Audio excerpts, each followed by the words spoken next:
Some days I can't get out of my bed. Some days I'm waking up on the wrong side of my head, and I gotta. Hi everyone! Happy Friday sa inyong lahat! Ay, it's snowing again.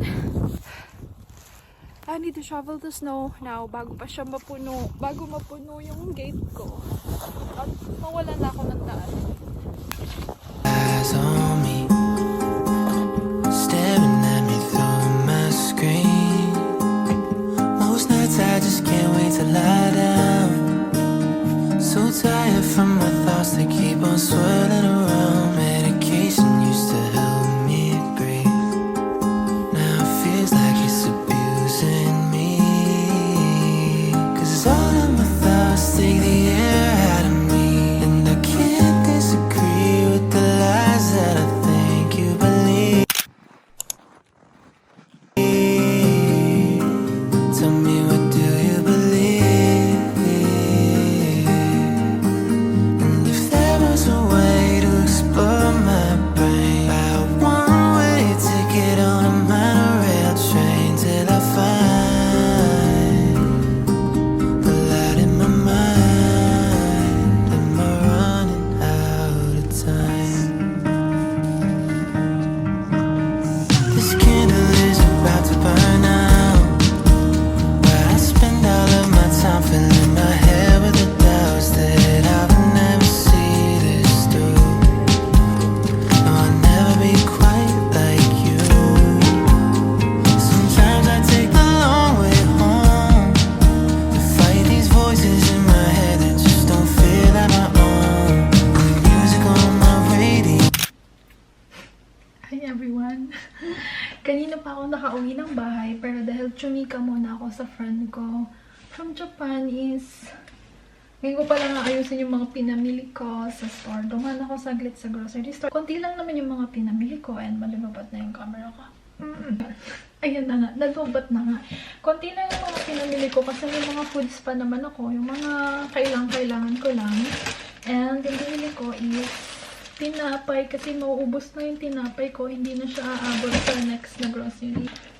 And bumili ako ng ano ba to? Coconut cream.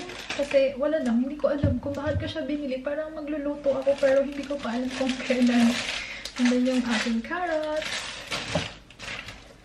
And then salami. Actually, hindi ko naman siya inaano sa tinapay. Madalas pinapapako lang siya. And ito. Mandarin. Sa wakas, nakakita ko ng mandarin na, ano tawag dito? Mandarin o tangerine? Basta yun. Nakakita ko sa wakas na medyo fresh. Fresh pa siya.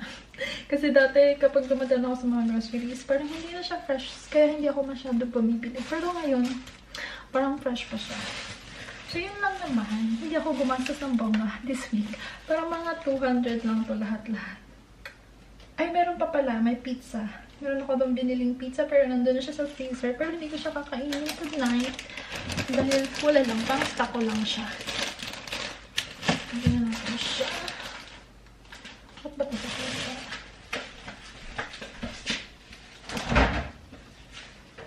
Parang ang daming laman ang fridge ko ngayon.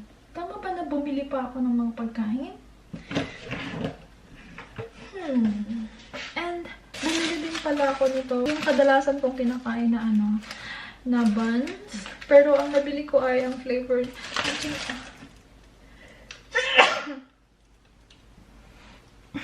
Bless me.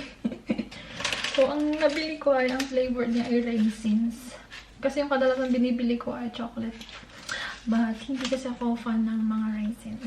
But yeah, kinain ko pa rin siya kasi sayang. Binili natin siya at binayaran natin siya. Ano ang dinner natin? Naisip ko guys, mag-a-adobo na lang ako tonight. Adobo ang ating dinner. Pero ang tagal ko na hindi nakakain ng adobo. Nakating na naman ako. But yeah.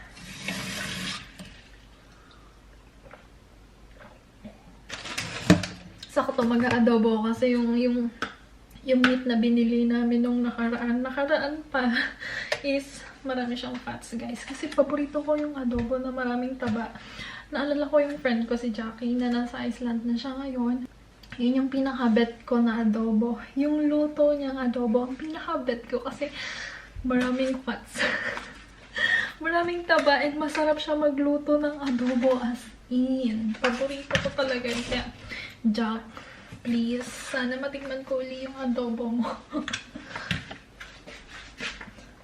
My God, paano lutong adobo pala yung gagawin ko? Yung adobo ko kasi is hindi masarap. But yeah, tingnan ko. May gagawin akong bago. Ayan. Ay. Kailan ko palang i-cover yung bed ko kasi maamoy. Wait lang. Okay, simulan na natin ang ating adobo.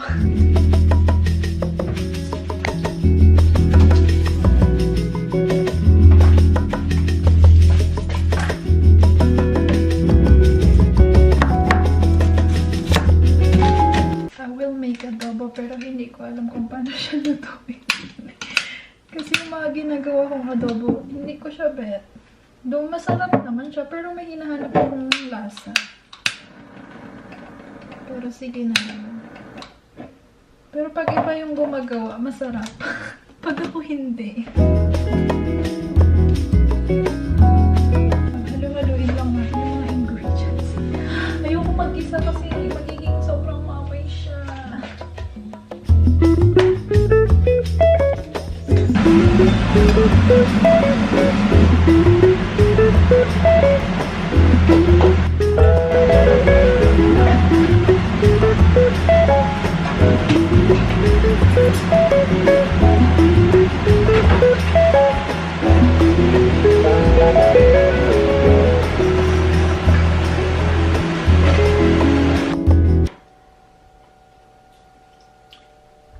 Guys, parang bet ko yung adobo ko today.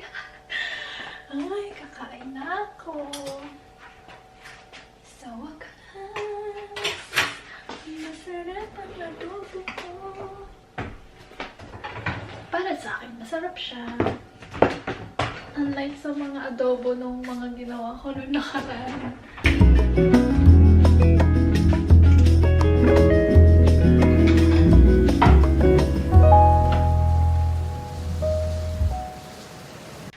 Yung adobo ko is hindi naman siya super sarap, pero pwede na siya medyo nag-level up sa mga dati kong adobo.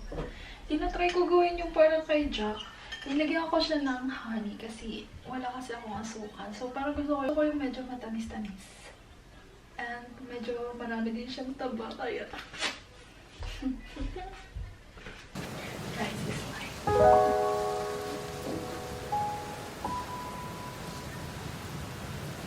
Titikman na natin ang adobo. My God. Natikman ko na siya, pero masarap. And titikman natin siya with rice. Mainit.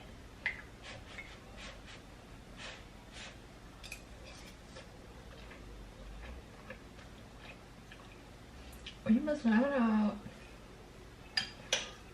And malambot din yung karne. And wala akong nalalasan. Kasi pag nagluluto ako ng pork meat, parang may nalalasan akong something na hindi ko talaga siya bet. And ngayon, wala siya dito. Hindi ko nalalasahan.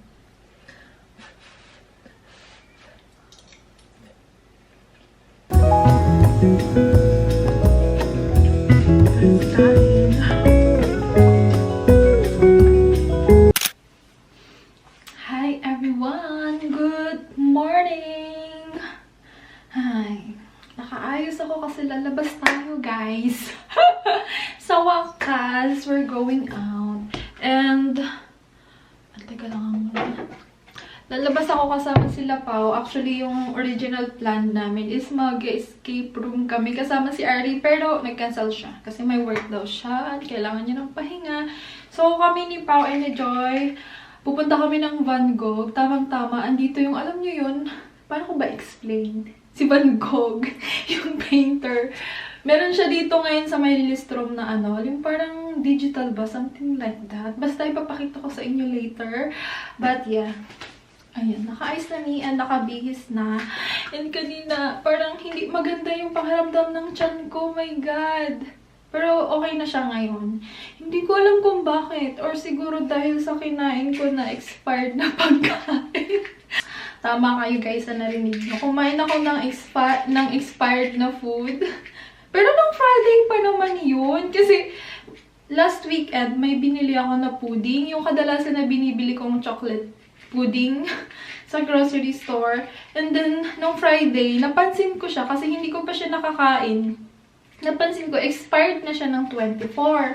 Eh, anong petsa na?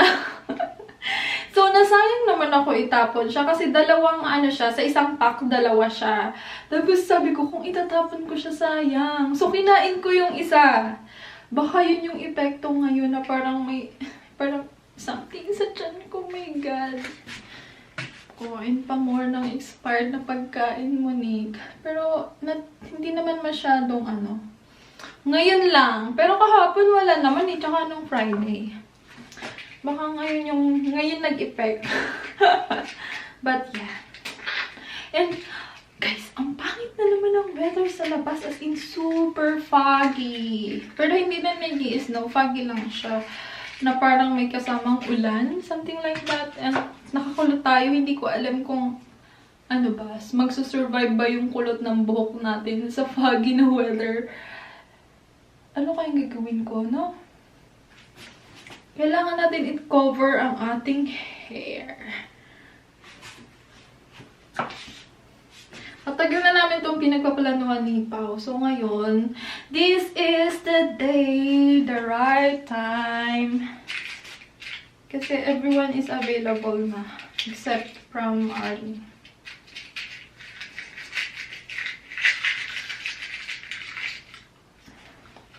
And yung mga transportation is okay na siya. Balik na ulit siya sa dati.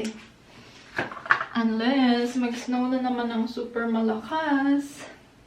Bagay ba? Huwag na lang mga kabang. Ano ko na lang yung hair ko. Itali ko na lang. Hindi. Kasi magbibini ako. Para matakloban yung ko. Yeah, magbini na lang ako para matakloban yung buhok ko and cover. Para wag lang siya masira ng fog. Alam nyo guys, pag nakatira kayo sa bundok, almost everyday foggy. Pero kahapon naman, Saturday, the weather was so nice guys. As in, maaraw. But, hindi ko alam, tuwing Sunday, laging ganyan yung weather. I don't know. Ano bang gagawin ko? Nasaan yung mga hairpin ko? Hanapin ko naman. Buka, dali ka tumata ko mo. Ay, may naalala ko. Someone that I met in Japan. Erase. But yeah, guys. Anong gagawin ko sa buhok ko? Paano ko siya ayusin? Para hindi siya masira ng fog. Foggy. Ano ba? Hindi pa ako nakavisit dun sa totoong museum ni Van Gogh. Ang alam ko sa Amsterdam yun eh. Galing na ako before na Amsterdam pero hindi ako pumasok kasi I'm not a fan ng mga museum. Pero ngayon, parang wala. Bet ko lang siya puntahan. Pero hindi talaga siya yung real painting. Hindi ko alam kung anong tawag dun. Digital ba siya? Something? Digital pa tawag dun? But yeah, yung parang mga gumagalaw yung painting niya. Something like that. Pero for sure, siguro alam nyo yun. But yeah, yun yung pupuntahan natin ngayon. Kasi parang until February lang siya. And nag-start siya nung November. Yeah. May bago akong pabango, guys. May bago akong pabango. Pinalitan ko na yung pabango ko. Hindi na yung YSL. Tada! Jo Malone na English pear. Nakita ko. Yan. Mila ako maliit lang. Tinry ko lang siya kung super magugustuhan ko siya. Nakita ko lang siya kaya. Nasaan ko ba? Bis may nakitaan ako na ganito na sabi niya mabango daw sa TikTok. Ay, TikTok na naman. But yeah. Mabango siya. Pero parang feeling ko sa lahat na nagamit kong pabango, yung Chloe, yung YSL, tsaka ito, the best pa din yung Chloe. Pero gusto ko lang kasi mag-try ng iba-ibang pabango. bango niya. Mabango siya. I like yung outfit natin for today. And tingnan nyo yung weather. Tingnan nyo naman!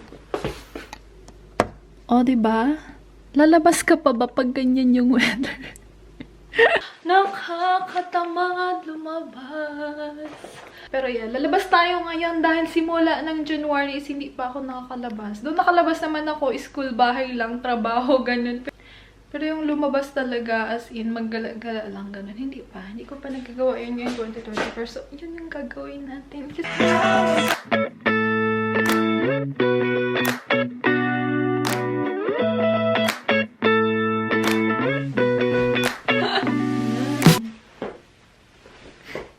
Ganyan na lang ako bababa ng... Hindi. Hanggang ano lang naman. Hanggang station. To protect our hair. Balot na balot tayo ngayon. Sige na nga. Lalabas na ako. Look how foggy it is. Foggy na may kasamang ulan. Not so ulan. Konti lang. Parang... Ang tawag nun, parang tinik-tinik, ganun. But yeah, yung mga snow sa mga puno, wala na naman sila kasi umulan kagabi. And as usual, hinihingal na naman ako kasi pataas na naman yung daan. And mahangin. And not so cold. Pag mga ganitong weather, yung foggy-foggy lang siya, may hangin, hindi masyado malamig. Ewan ko na lang sa city kung malamig. Pero for sure, hindi kasi may hangin. Buti na lang, nakabini tayo. Protected ang ating hair sa fog. Mahirap, madulas. Madulas kasi umulan. Ayan. Kaya mo yan, Monique. Ginusto mo yan na dyan kadumaan. Medyo madulas. Hindi lang medyo, madulas talaga. Kasi hindi na fresh yung snow. Yeah. Isipin mo nag-i-ski ka. Yeah.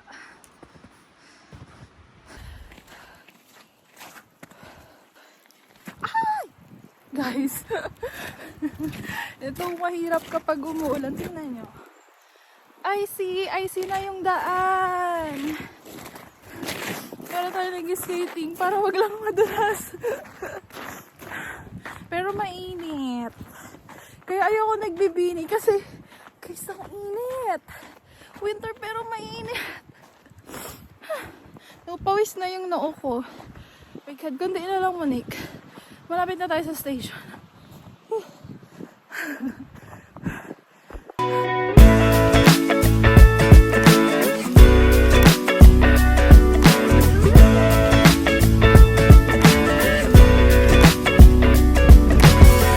Under the heat, I'm half awake. I've been hung up on yesterday. Woke up at noon, I'm in a day. May exam. Pass the paper. Finish or not. May exam pala to. Hindi ko alam. Time's up there. Wala na. Failed ka na. Reflect na siya. French fries. Anong inunin? French fries sa akin. Thank you. Guys. We'll keep on pushing anyways. I don't know where I'm going. 2 days, one big commotion. Hi everyone!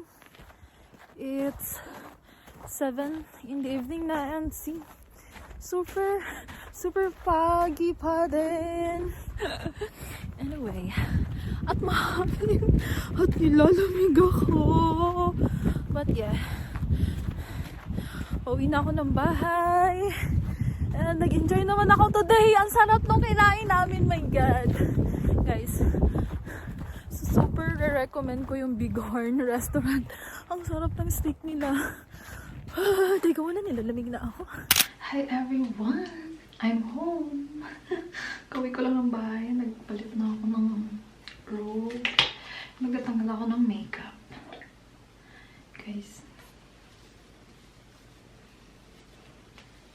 Maganda yung Van Gogh Alive pala siya. Hindi yung digital na kayo na sinasabi ko. Van Gogh Alive. And parang medyo na-appreciate ko naman si Van Gogh today.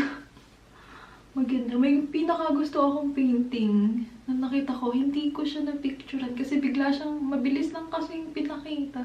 Pero if ever na kung bibili ako ng painting niya, yun yung bibilhin ko. Parang ano siya, parang flower siya, something na nasa vase. Pero nung una ko siya nakita, parang napawaw ako. Pero sayang hindi ko siya na-picturean. Hanapin ko nga mamaya sa sa Google kung ano yun. Pero maganda siya. And syempre, after mag-toothbrush, mag-wash lang nag-face. Kasi nag-makeup tayo today. Sakit sa mata. Fresh na ulit. So, yun lang guys. That's all for today's video. Magpapahinga na tayo. That's all for today's weekend. And yeah, please like, share, and subscribe. Kung gusto niyo lang naman. Bye!